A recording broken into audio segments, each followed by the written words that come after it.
nung ano nga, nag-worry kami, where to go, where to bakit. Pinarating ko yung mensahe ni Yorme sa kanila na sila hindi aalisin dito. Hi, hello. Subscribe lang kayo dito. Mag-iingat kayo. Lahat ng viewers ng Rochelle Anting vlog, please do subscribe and thank you for all your support. Toitso, ingat. Walang paalam sa syudad ng Maynila. Ngayon, kung hindi napunta si Yorme rito, malamang, pati itong daycare, wala nang pupuntahan at papasukan yung mga anak ninyo. Pati yung kwarto dito sa baba o yung opisina na ginagamit ng senior citizen. Okay. Ngayon, kaya po ako naririto, gusto kong iparating sa inyo ni Yorme na itong daycare na to ay gagamitin ng mga anak ninyo at dito po mananatili po kayo.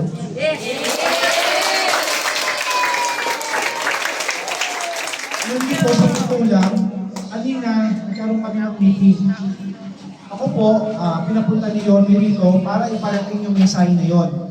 Na kayo mga mami, mga daddy na rin dito, huwag kayong mangamba, pumanatag kayo, walang pwedeng gumalaw sa inyo rito, at walang pwedeng mag-alis sa inyo rito.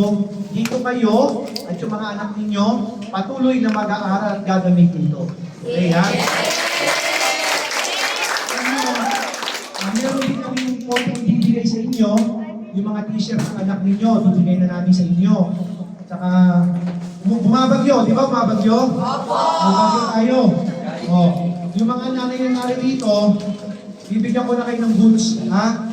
Itong goods na to, meron itong laman na grocery para po sa inyo, sa mga anak ninyo, para dumating man yung bagyo mamaya, huwag naman sana tayong tamaan, meron kayong konting may luluto, meron kayong makakain, ha? Okay, alam niyo, umikot na ako tinignan ko yung ginagawa, tinignan ko yung ginagawa kanina, no? Kaya, tandaan ninyo ha, uulitin ko lang yung sinasabi natin ni Yorme sa mga taga Maynila. Dito po sa Maynila, meron na po tayong gobyerno. Meron tayong gobyerno na magpapatupad ng patas, tama, walang inihilingan, walang tinitingnan, lahat pantay-pantay. At kayo po, na naririto, lahat po kayo, bahagi ng gobyerno ko. Yun lang po, pinarating ko lang sa inyo, kaya alagaan nyo maigi mga anak ninyo ha. O si Ma'am Julie, naririto, di ba, sa daycare natin. Kung may problema kayo, may kailangan pa kayo, ngayon yung mga libreng uniforme at libreng bag sa mga anak ninyo, pinabibigay sa inyo ni Yorme ngayon. At itong mga grocery na to, mga mami, luhin ninyo ha, kasi mamaya sa bahay lang kayo para kasi yung panahon may iba-iba, no? Magandang tanghali, maraming salamat po sa inyo.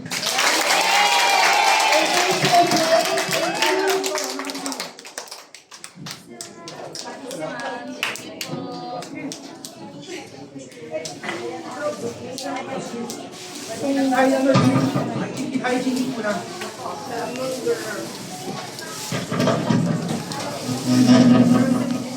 Oh, ano ba yan? Sige, bigyan mo. Isang hygiene kit at isang grocery. So, ayan po ang pinamimigay ngayon, oh.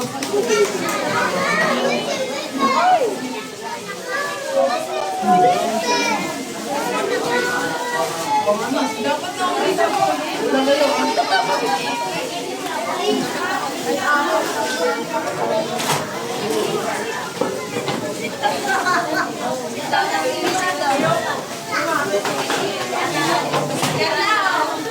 dito ka lang. Dito ka lang.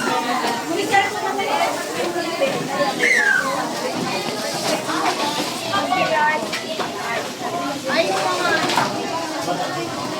Bigyan tayo, bigyan tayo ha.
Ano ba?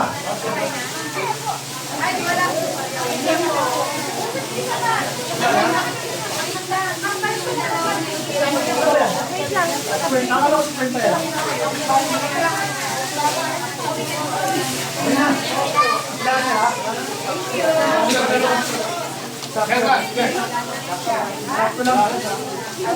Okay.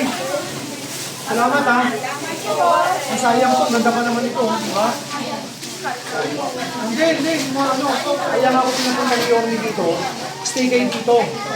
Gagamitin pa rin ito, no?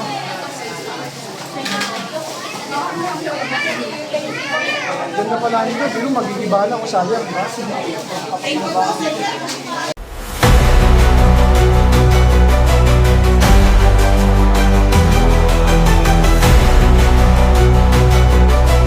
Sir Jay, tanong ko lang po kung ilan po yung nabigyan natin ngayon ng blessing. Na 50, 50 po. mga 50 daycare parents. Kasi yung mga bata, kasama nila yung mga magulang nila ngayon na kinausap natin. Sinabi natin sa kanila, pinarating ko yung mensahe ni Yorme sa kanila na sila hindi aalisin dito, sila pa rin gagamit dito at sila mananatili dito. At ipinarating ko rin sa kanila, pinapaalala ko rin sa buong Maynila, lalo na dito sa 3rd District, may gobyerno ng Maynila. Maraming salamat po, Sir Jay. So, nandito na tayo, no, sa likod. Ito pala yung pinaka, ano talaga, yung pinakandado ni Yorme kasi wala po itong permit. Ayan, no, malaki pala. So, nandito tayo ngayon. Kasama natin si Sir Jay de la Puente, ang direktor ng MDSW, na kung saan nagpahatid po ng tulong ang ating butihing Mayor Isko Moreno ng mga daycare parents. Ayan. So, nakakandado na po yan sa harap.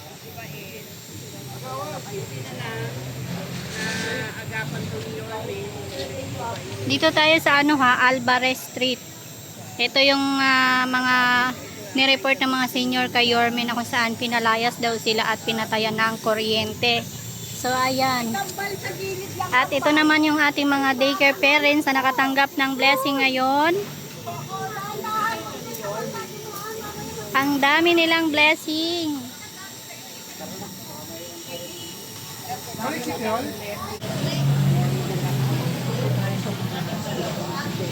Nakausap po ni Director Jay. Hello po. Sige. Kami sumubok sa mga rescue, sir. Hindi, kaya-kaya pa naman eh. Punta lang ako dito sa 3rd. Ha? Thank you, sir. Nay, thank you, Nay. Bye-bye, Nay. Ngayon gawa natin ko Ibibigay si Sir. So, ito pala yung Rizal Covered Court. Rizal Covered Court pala ang pangalan nito dati. Ito, na nakakandado po. Ayan. Yan. O, diba? Diyan tayo galing sa loob kanina. Samahan natin si Sir Jay. Pupunta siya dito sa barangay. Barangay 334, Zone 33.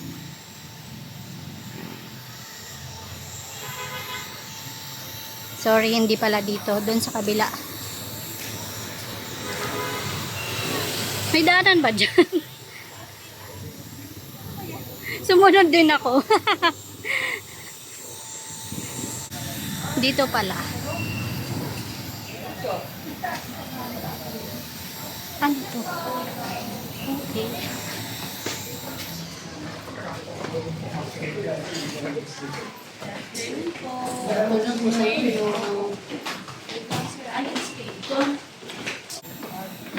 May Rolando Reyes sa Tuoy. Yan, kasi dyan, yung nakita niyo yun na ginagawa na walang permiso. Ngayon, balak dyan, hindi ba din yung nasa likuran na rin, madadamay na yun. Buti napunta si Yorme. Kung di napunta si Yorme, kung nawawala yung daycare ng mga bata dyan, ang ganda pala ng daycare. Nakita ko. Tapos yung opisina ng baba, sa baba, senior citizen. Senior citizen yun eh. Pati yung mawawala. Buti napunta si Yorme. Kaya sila, mananatili sila dyan. Diyan na sila ngayon. Kaya kinausap ko lang yung mga magulang, pinarating ko lang yung mensahe ni Yorme sa kanila. Ayun, okay naman.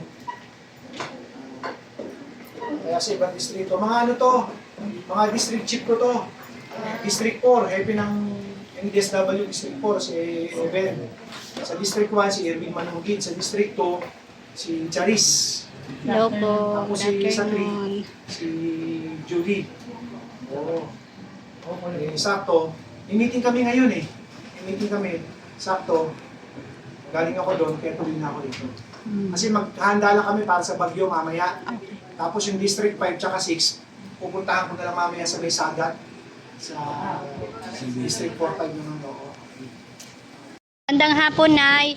Nay, anong masasabi niyo po dito sa area niyo na pinasara na po dahil walang permit? Anong masasabi niyo sa ating butihing Mayor Isko na napigilan niya po ito?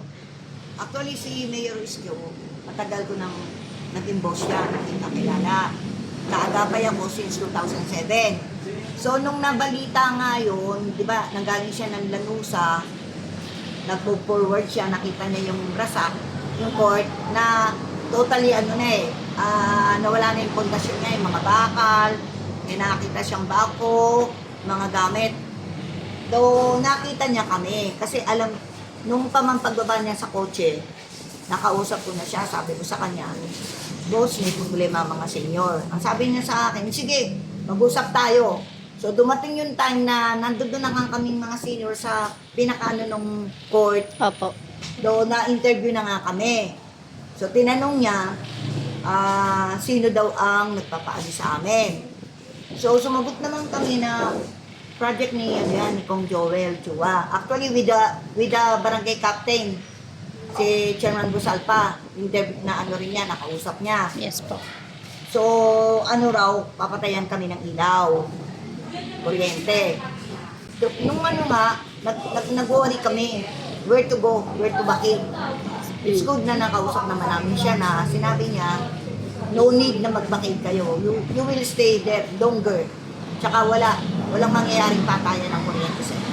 May mensahe po ba kayo sa ating butihing Mayor Isko Moreno, Nay? Siyempre naman, kasi si Yorme ay matagal niya na akong kilala, nakasama ko rin yan. Since 2007, pag tumatakbo siya, bali kaagapay zone coordinator ako. Yorme, maraming salamat sa iyo kasi wala na kaming pangamba na kami ay mawawala dito sa lugar namin sa Rasak, sa senior office. Kasi since 2013, nandito na po kami. Ito pong office namin actually ay naging parang information na hindi lang po district yung nakakapagtanong sa amin ng iba-ibang mga question. Halimbawa, nagtatanong tungkol sa social pension, sa senior citizens application ng ID, even the police station. Kami po ay nagsilbing information kung saan tinuturo namin yung right place na pupuntahan nila. So Yorme, maraming salamat din po uli at patubayan ka po ni Lord God para po yung mga layunin mo, mga programa mo ay maipagpatuloy mo. Salamat, May. Thank you sa inyo, pati sa mga viewers nyo and followers nyo. Oh, marami na kayong aabangan. Yes, excited Handa na po ba kayo kami. mapuyat? Yes naman, Yorme. Ay makapagpasalamat sa inyong lahat. At sa ating mga vloggers, shout out sa lahat ng vloggers. You survive. Abonado pa kayo. Thank you very much sa inyo, ha? Hi, hello. Subscribe lang kayo dito. Mag-iingat kayo. Lahat ng viewers ng Rochelle Anting vlog, please do subscribe and thank you for all your support. Toy, so, yeah, no? Ingat.